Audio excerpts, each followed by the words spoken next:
อืมแสดงว่าเคยมีอยู่เนาะเคยมีอยู่ผู้ผู้ว่าเป็นนี่ได้ถ้าว่าถือความรู้สึกเฮาตอนนั้นถือเพิ่นว่าใช่ว่า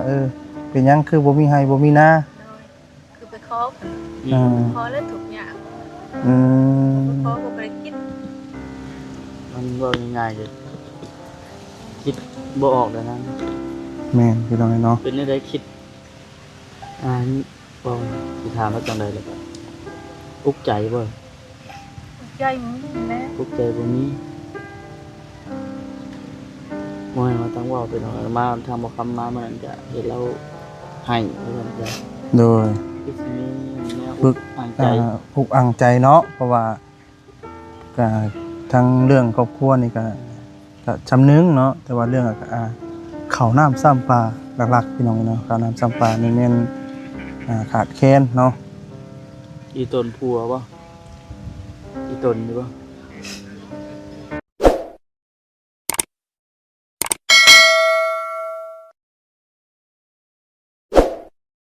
เข้า พี่น้องเนาะกราบทักทายสบายดีเด้อเนาะสบายดีและสวัสดีพ่อแม่พี่น้อง FC กันเบิดสู่คนพี่น้องเนาะพี่น้องเนาะหลังจากกลับลงมาแต่เซโปนพี่น้องเนาะก็ได้เดินทางมาหาครอบครัวเนาะนี่แหละใกล้ๆกับทางนางรถจนาพี่น้องเนาะบ้านไกลเฮือนเคียงกันพี่น้องเนาะตอนนี้ก็หากนมาฮอดพี่กะ5 โมงครึ่งพี่น้องเนาะ เด็กเข้ามาเยี่ยมก่อนมื้อคืนมื้อนี้ เนาะสบายดีเด้อสบายดีจุไผ่1ข้าว1นะบ่ข้าวนะ หนึ่งแต่เช้าเขากินข้าวเย็นเอา อุ่นข้าวเย็นบ่น้ำก็ได้มันสิเจียวปลาแห้งว่า นี่มองผักมองเช้าบ่นี่นะ พักบ่เช้าเพิ่นบัดพ่อน้องๆเพิ่นได้สิไปทางใดอีกมื้อนี้ ไปหากินนี่แต่เช้า ยังบ่มา ไปวานนี่7 8โต๊ะปลาแห้งจาก ไปมื้อวานนี่ได้7-8ตัว โดย ไปยังตึกแฮ ไป10เบ็ด ชิดเบ็ดโอ้ ไปหากินยังบ่ได้มาทำนะ คำบ่ได้เนาะเพิ่นสิมาเนาะ แต่ละมื้อก็แบบนี้บ่ละไป ก็ไปวันนี้ได้ไปหากินได้ทีละคาบ2คาบ ข้าวได้แล้วถือไปอยู่บ่ เขาเราก็ถือไป ถือไปอยู่ติแต่บ่ถือไปห่วยอดบ่ได้ต้องนอน ไป บ่ กับห ถื มู อ นี่ก็ถือเขาไป ต้องถือข้าวพอได้กินกันพุ่นแหละเนาะหาปูหาปลาเนาะ ป้ายลักหนึ่งลงไปขายหากิน ลักหนึ่ง ลักประมาณลักหนึง ประมาณลัก ย่างบ่คือขี่รถ ย่างไปตำโคกนั่นน่ะลัดโคกไป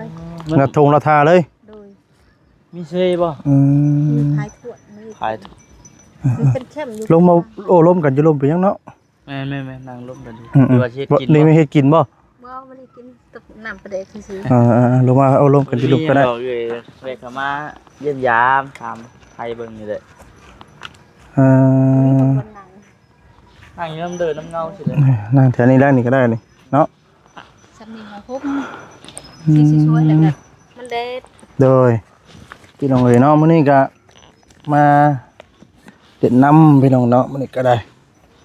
เป็นไรคือมีไม้สิเอ้ยสิมีแผนการเฮ็ดเทือนในซานบ่ ไม่หมูและหมูไห่เพิ่นไห่เลยก็เอาเมียน เพิ่นเอาให้ โดยเพิ่นไห่ บัดหาเงินหาค่ำได้จังเฮ็ดติ อืม ไห่เพิ่น บัดอันน้องหยังก็ลูกเจ้าซื้อจังได๋ก็ มันยังนะ แม่ นางยุบ นางยุบ ไปลินจักข้างในไปลิน ผู้เทื่อนั่งนำมื้อนั้นเห็นน่ะ แม่น มีลูกจักคนก็ ลูก4คน ลูก4คนมีครอบมีครัวบ่ล่ะ ยังน้อย ยังน้อยอยู่ คนหนึงก็คนเวียกเต็มนางยุบ บัดเอื้อยของนางยุบเด้อ น้องน่ะ น้องบ่เราอยู่ไสเพิ่น เพิ่นไปลินเพิ่นไปใช้ไปกับหมูแล้ว นางยศนี่แม่นเอื้อยกกบ่ โดยนางยุบก็เลยก็ โอ้ ที่สองก็ยิง โดย คนที่สามหากก็ไปกนมันน้ำยาน้ำบาวยังบ่ได้มา คือคนมันแปลว่าไปได้เฮาเอาเข้าสิบ่ กนมันน้ำเพิ่นก็เอาเขาให้ เพิ่นเอาเข้าให้เอาเข้ามาเลี้ยง เลี้ย ครง อบ พ่อ ครัว แม่ บัดนี้เลี้ยงพ่อแม่ โดยเพิ่นยังบ่ได้มาแล้วเพิ่นมาเพิ่นก็เอาเขามาให้กิน คือหลักๆในตอนนี้หรือว่าในปัจจุบันนี่นะแม่นผู้เป็นพ่อกับเป็นผู้เป็นลูกผู้ที่ไปกลมันหั่นบ่ โดย หาข้าวคุมื้อนี้หาเงินซื้อข้าว โ 2คนเนาะบาสลีเนาะ อืม 2คนเนาะหาเงิน ชาวคนหาเงินซื้อข้าวเนาะ ไปนำเอื้อน้องมาแล้วติกับเอื้อน้องมาแล้วก็ไปเพิ่นแท้ของบ้านแล้วเพิ่นเขาให้กินไปทั้งวันนะ ลูกอยู่เฮือนกันแม่นเนาะลูกยังน้อยอยู่มื้อจักมื้อแล้วบ่ได้ไปขอเขามื้อนี้ไปอยู่ 3 มื้อบ่ได้ไปหากันมาแต่3 มื้อ หากนมาแต่3มื้อนี้ บ่ได้ไป แล้วยังสิแบบนี่แผนแบบไปขออยู่บ่ ไปหั้นแล้วบ่ไปคือสิได้กินเขาก็ยังบ่ลายเอามานี่ ไกลแต่ว่าไปขอข้าวนี่เอ้ย ไกลหั้นแล้วผู้ทางโรงเรียนไปหู ไปทางโรงเรียนผู้ ไปเขตไปใกล้อะไรบ่ยางก็ยางมื้อๆเท่าค่ำ ย่างไปบ่ ค่ำใช้นอนหันไปนี่ขี่รถเพิ่นแล้วก็ไปพุ่นแล้วก็ย่าง คำใส่นอนหัน โดย แต่เท่าได้ข้าวพุ่นได้เนาะจังมา ถ้าได้เข้าพุ่นแล้วสอบนึง เบ็ดคือเฮาไปก็คือเอาไปขอนี่แม่นมีของไปแลกบ่หรือว่าใด ไปขอแต่ปากเลยอ่ะอ้าย ๆโอ้ ยามนี่บ่มีวิหักอยู่ซื่อๆยามนี้ยามเดินหานึง6กบเขียดมีเอาไปแลกไปแน่อันอยู่ซื่อๆยามบ่ อื มีนะ ม คะยามนี้ สิหาหยังตัวเลขไปเปลี่ยนเด้แต่คำปากคำเว้านี่แหล้วเนาะ โดย อย่าไปหาเนี่ยไข่มดแดง แดงมันก็มีแต่แม่มันยังเพิ่นยังบ่ฮู้ว่ายังบ่ได้บ่แดง อื มี ม แต่แม่ ยังเป็นข้าวปลาอยู่เนาะ โดย เป็นเอาเลยเนาะก็ผลหัวยังว่าพอได้ มันตึง อันชั้นสูงเลยเนาะ มีแต่แม่ชื่อไปสุกหั่นเลาะโขกหั่น อืม บุกเบิดเลยก็เลยเนาะ บึ้นไปหานี่แหละ ขอไป หา อยาก ก็บ่ได้กิน ไปคือดินดอนตอนหญ้าเลยแม่นดินของทางเอ้ยเองแล้วบ่ ของมียาปันให้ ของแม่ย่าเพิ่นปันให้ มียาเพิ่นปัน แม่นบ่รู้ข่าวแอมหัวนี่แม่นบ่ เพิ่นแล้วเพิ่นปันได้แม่บ่มีผัวบ่มีลูกลูกเช้านี่เฮือดไปนอนนำ อืม กินอยู่น้ำเพิ่นลูกเช้าผัวไปหลินนี่แหละอยู่น้ำเพิ่นนั่นแหละ อืม เพิ่น ปัจจุบันนี่ก็อยู่น้ำยาแมันบ่ โดย เลี้ยงยา อยู่น้ำยาบ่เห็นหุงอยู่ อืมไปเนาะ แต่ละมื้อแต่ละวันคือผู้เป็นผัวนี่มันบ่ได้อยู่บ่ได้เช้าจัก บ่ได้อยู่ก็บ่ได้กินลูก มื้อ เต่า นะเป็นว่าหยุดมื้อหนึงนี่แม่นขาด โดย รายได้ขาดอันแนวอยู่แนวกินนี่แหละ บ่ได้ขายแต่พอกินขับช่องข้าว อื มันบ่ค่อยสิ ม ได้ขายในปานใดนี่กบเขียดก็ได้แต่พอกิน เป็นในได้จะเอ่ยทางอ้ายเพิ่นไปปรุงไปปาดเป็นแค่นี้แล้วบ่ เพิ่นก็หั่นแห้งไข่แน่เพิ่นก็ เป็นคนดีชาวปกติแล้วบ่ โดย อืมคือได้ยินว่าช่วงนั้นทางบ่แสนมามอบเงินให้บ่ปีก่อนบ่ ปีก่อนเนาะปีหลังบ่ อืม หลายปีแล้วล่ะ หลายปีได้เพิ่นเข้ามากับมึงเนาะมันก็ฮอด2-3ปีเลยเนาะเพิ่นเข้ามาน่ะ อืม เพิ่นหั่นแหละซอยกันเพิ่นก็คอยหั่นเองเพิ่นก็ไปจังซั่นแหละเพิ่นก็ได้ อืม เฮ็ดเวียกหนักก็เจ็บเพิ่นบ่ได้เฮ็ดเวียกหนักก็บ่ได้ บ่ได้ เจ็บ แล้วเนาะ โดย ไปแบบงานเบาๆไปหาอยู่หากิน แต่ว่าเฮาเฮ็ดเวียกหนักนี่ก็บ่ได้เนาะ บ่ได้ย้อนหนักย้อนหยัง อืม แต่ไปอยู่ไปแต่ละมื้อไปบ่ได้อยู่ ว่าไงคือไปตลอดเนาะแต่ว่า ให้ได้ฉายพี่น้องเนาะครับว่าบ่เฮ็ดเดี๋ยวแท่งบ่มีกินบัดนี้เนาะ ไป ต้องได้ บ่ได้หลายก็ได้น้อยเนาะ พอ ได้กิน พอได้ติดไม้ติดมือมากนะ พูดเองก็พอแล้ว แม่น จามื้อแรงนี่สิเฮ็ดหยังกินแจ่ปลาบ่จอน เจียวป้า ปนปลา เจียวป้าแห้ง เจ็ ป้า บ แห้งเพิ่นไปมาเล็ดย่า อื งเมียน ม สิคนตักแห้งเมียนคน ตอนแรกแล้วก็มาบ่ตอนแรกทางอ้ายแล้ว มาจะหน่อยแล้วครับแล้ว อืมไปซิดเบ็ดที่พี่น้องเนาะ ได้ก็มาตากแดดไว้ แม่นป้าเพิ่นได้ว่านให้ได้ไป อืม ป้าไปกับหมู แล้วจักโลฮอดบ่โล บ่ฮอดโลนั้น7เป็ดโต 7-8ตัว โดย อืม 7เป็ดโตกินช่องคาบ อืม ค่าหน่อยก็ได้ แต่ว่าเรื่องบนอยู่บนโซนนี่คือว่าโชคดีที่ว่ามีที่ดินนี่แหละเนาะบ่ก็ดีเนาะ แม่น มีดินทางยาเพิ่นปันให้อยู่ โดย เพื่อซึ่งโชคดีตัวนี้อยู่พี่น้องเอ้ยแต่ว่าหลักๆเลยก็คือเข้าบุกบืนหาเงินซื้อข้าว นักล่าเลยแม่นเข้า เขากิน มันบ่ท่วงบ่ทันคือเฮาไปขออนุญาตถามเนาะมันคือเฮาไปคอนี่ได้ฮอดจักโลเอ้ย เด็กของเขา เขานั้นประมาณชอบหนึง ชอบหนึง โดย เป็นข้าวสารบ่ เป็นข้าวสารน่ะไปหา6คืน6ไปชอบหนึงหา6คืน อ๋อไปเริ่มคอจะพูดมาบ่ โดย โอ้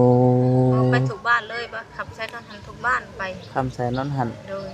ไปไกลก็นอนใกล้ไปไกลก็นอนใกล้ ไปคือเฮานอนนี่จุมื้อว่าไปนอนอยู่ในวัดบ่หรือว่าในใด นอนในวัด โอ้ อย่ากู้ เฮาต้องครอบอันเพิ่นก่อนได้เนาะขอบอาญาเพิ่นก่อน โดย ก่อนสินอน ขอบเพิ่นก็ให้นอนในวัด อืม นอนน้ำคืนนึงวัดตัวนี้ไปนอนผ่านบ้านตัวนั้นก็คืนนึง อืม นอนไปเรื่อยๆใหญ่ไปเรื่อยๆนอน โดย แต่ว่าเฮาคอไปแล้วบัดนี้แต่ว่าเข้าน่ะมันเฮาต้องสิใช้บัด เขาหาบบ่ลาย หาบเอา โดยคันขุหนึงหรือ2ขุก็หาบเอา อืม วัดอันนี้ขุหนึงก็หาบเอาทั้งลูกทั้งเต้าหาบ เออ บ่มีรถเด้ใช้หาบไปนอนตอนนั้นก็หาบ โดย วัดใช้เมื่อแล้วก็ขอขี่รถโดยสารเพิ่นเมื่อได้เขาประมาณ2นึงนะ อืม อืม ขี่รถใช้ทางเมื่อ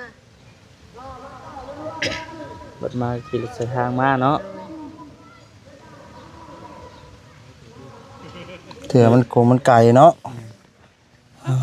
เจ้าพี่น้องเอ้ย ดีก็ได้แน่เนาะเนาะ ถ้าโชคดีไปก็ได้ไปชอบโชคบ่ดีก็ได้อยู่ เคยอยู่บ่เวลาไปเฮาไปขอน้ำเพิ่นเลยถือเพิ่นเว้าเพิ่นว่า ผู้ดีเพิ่นก็ดีผู้เว้าเพิ่นก็เว้า เพิ่นเว้าไปได้ก็ เพิ่นว่าบ่มีไห้บ่มีหน้าบ่เพิ่นว่าบ่มีแล้วไห้หน้าบ่มีว่ะ เออ เอ้ยน้องก็บ่มีว่ะ อืม มันทางหมดแล้วก็บอกเพิ่น ยันว่าป้าเฮาไปขอแล้วยันว่าเพิ่นเว้าแนวนั้นแนวนี้ใส่เนี่ยบ่เคยจะเถื่อบ่ เนาะ เป็นจังได๋ ผู้เว้าผู้เว้า อืม แสดงว่าเคยมีอยู่เนาะเคยมีอยู่ผู้ ผู้ว่าเป็นนี่ได้ถ้าว่าถือความรู้สึกเฮาตอนนั้นถือเพิ่นว่าใช่ว่าเป็นหยังคือบ่มีให้บ่มีนา เนาะคือไปขอเพิ่นน่ะ อืม ขอแล้วทุกอย่าง อืม ขอก็บ่ได้คิด มันเว้าง่ายๆก็คิดบ่ออกแล้วนั้น แม่นพี่น้องเนาะ เป็นจังได๋คิดบ่สิถามแล้วจังได๋ล่ะก็อุกใจบ่ ใจมึงแหละ อุกใจบ่มีบ่แม่นว่าตั้งเว้าไปเนาะมาทางบ่คำมามื้อนั้นก็เห็นเรา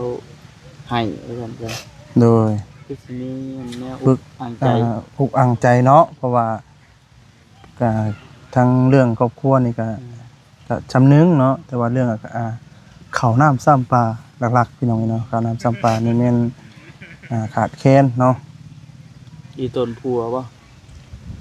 อีตนอยู่บ่อีตนอยู่ติ อืมแต่ว่าเอาไปแนวนี้นะยังว่าเพราะว่ามีอันพอได้เบิ่งลูกเนาะมีพอเบิ่งลูกซอยพี่น้องเอ้ยเนาะถ้าสิไปนํกันเบิดพร้อมกันบัดบ่มีคนเบิ่งลูกเบิ่งเต้าบัดนี้เนาะพี่น้องเอ้ยเนาะ อืม ไปเฮาขอข้าวขอน้ำเนี่ยก็เข้าใจความรู้สึกทั้งมันอยู่พี่น้องเนาะก็ต้องมีคือจังเพิ่นเว้าแหละพี่น้องเนาะมีคนดีแล้วก็คนบ่ดีแน่เนาะมันก็มีปะปนกันไปเนาะบ่ครับ คือกูเว้าใส่แน่แล้วเนาะ แม่น บางทีก็ได้ บางคนก็บ่มีข้าวบ่มีน้ำบ่ว่าซั่น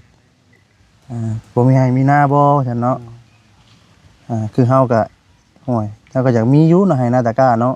แต่เฮ็ดได้ซะคนเฮามันเลือกเกิดบ่ได้เนาะเอ้ยเนาะ เรียกบ่ได้ เลือกเกิดบ่ได้ที่ว่า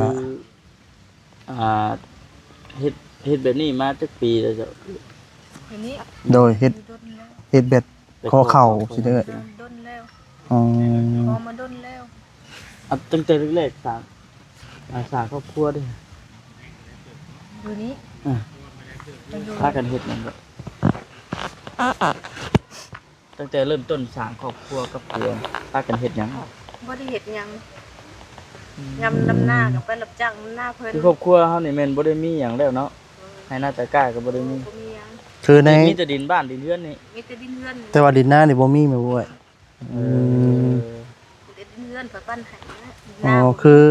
ทางทางหญ้าเพิ่นก็บ่มีบ่ ทางหน้าก็บ่มี บ่มีดินหน้าคือกันมีแต่ดินเฮือนยังคือกัน โดย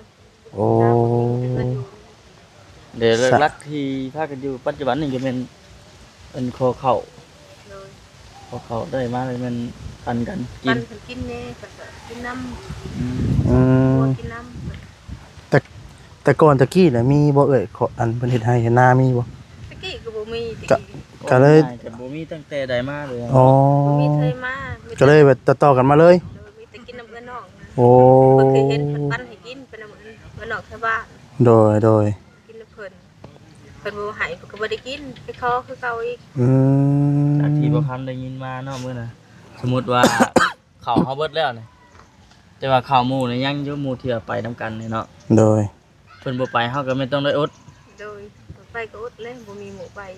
มีหมู่ไปเด้ อ่ะบ่มีหมู่ไปเฮาก็ต้องได้อดน้ำเพิ่น อดนะ อ๋อคือสมมุติว่า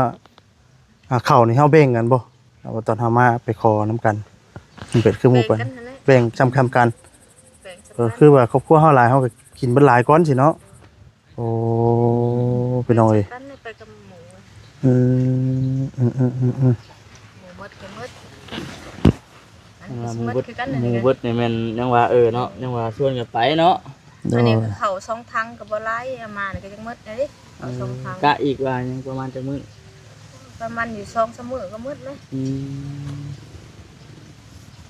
อีกประมาณ 2-3 มื้อ เขาสองทังเอามาไปหา6มื้อ รวมๆเลยจักคนก่อนเฮือน ทั้งเบิดนอนหาคน เจ้าน่ะ หาคน ที่ว่ากินอยู่ด้วยกันตอนนี้นะหาคน โดย 2คนหาเนาะ หาคนแต่ว่าสองผู้หานี่มันสองคน หาคน มันบ่ทวงบ่ทันเนาะ บ่ทันเลย อืม บ่ไปก็ขาดเลยบ่ได้ไปนี่ขาดคันได้ไปก็บ่ขาด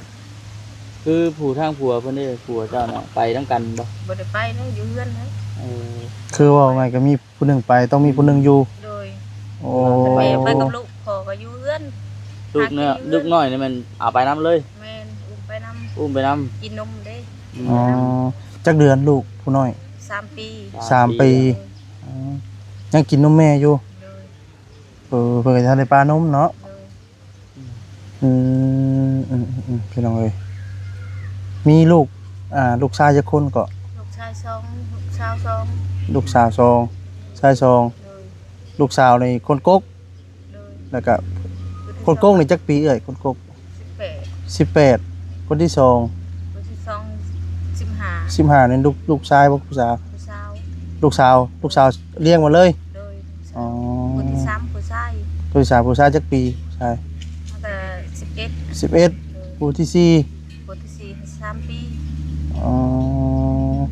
3 ปี เป็นเอาไว้เนาะถือว่าครอบครัวเนาะถือว่าครอบครัวใหญ่เนาะครับเนาะถือว่าคือว่าได้พี่น้องเนาะภาระหน้าที่มันก็ขึ้นบ่ทั่วบ่ถึงกันพี่น้องเอ้ยเพิ่นก็เฮ็ดก็หาอยู่แต่ว่ามันบ่ท่วงบ่ทันเนาะอืม อย่างนี้ให้มีหน้าเนาะสิไปอยู่ ก็คือยามหน้านี่แม่นเฮาไปหารับจ้างบ่ โดยลูกกาเพิ่น อ๋อเพื่อเลขเข้าบ่หรือว่าใด เพิ่นเอาเขาให้ผู้มีนะ ๆอ๋อ ลูกกาเพิ่นเลยเพิ่นก็เอาเขาให้กิน บ่ละคนเพิ่นก็เอาเงินให้บ่ บางคนก็เอาเงินให้แน่ซื้อหมกเผ็ดเป็นนัว อ๋อ เผ็ดเป็นนัวในเขาแน่เพิ่นให้ โดย 20กิโลลูกกาเพิ่นก็ได้แต่ละมื้อ อื เพิ่นให้เขา ม กินไปทุกมื้อนั่นแล้วขยำนั่นเลย โดย ไปจักนะฮะเลยอดอยาก อ๋อ เด้อแต่ว่าเจ้าเราเป็นพี่น้องกันบ่ เป็นผัวล่ะค่ะเป็นน้องของผัวนี่ ผัวของ ผัวของข่อยนี่เป็นอ้าย อ๋อคือเจ้าน่ะเป็นป้า แม่นเป็นป้าเราเป็นน้องไผ่ ป้า อ๋อรจนา รจนา โอ้ รถจะน แต่ว่า นาน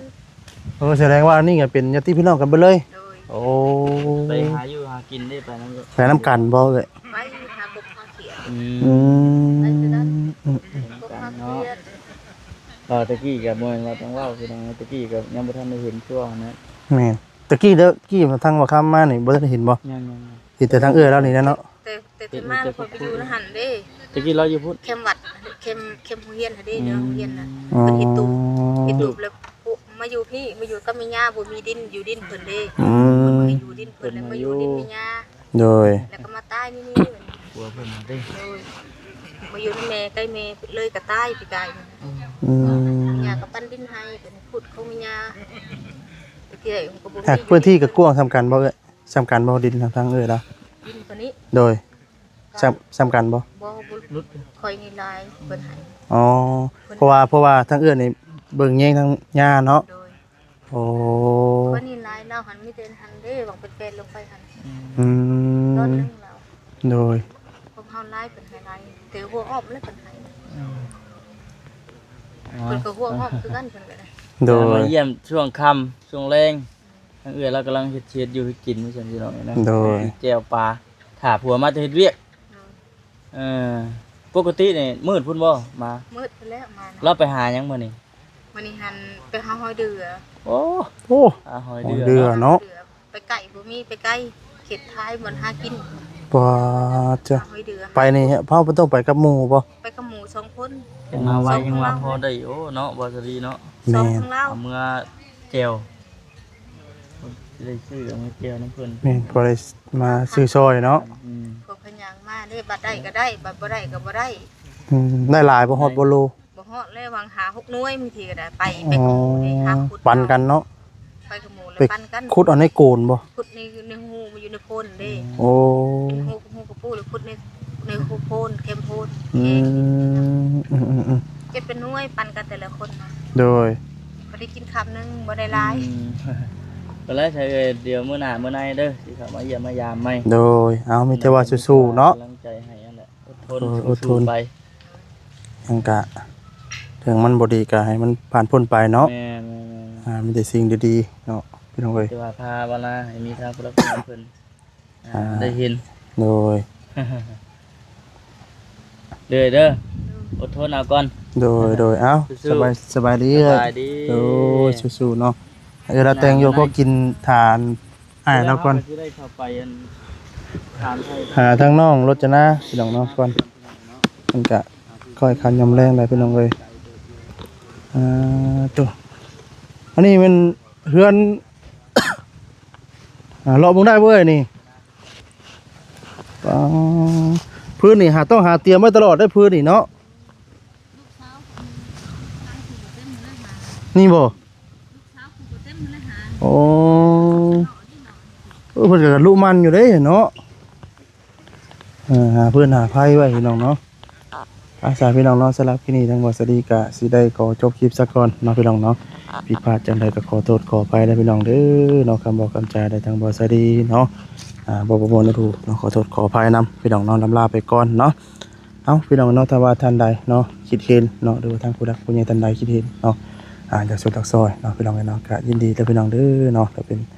เลือกเข้าว่าซั่นพี่น้องเนาะหลักๆก็เป็นเลือกเข้าเรื่องน้ำพี่น้องเนาะให้ทางเอื้อยเราพี่น้องเลยเนาะก็ยินดีพี่น้องเนาะเป็นสะพานบุญให้เด้อพี่น้องเด้อเนาะพี่น้องเลยเนาะภาษาลำลาไปก่อนว่าอะไรก็แห้งเงินแห้งเงาเนาะพี่น้องเลยเนาะสำบายดีเด้อพี่น้องเด้อ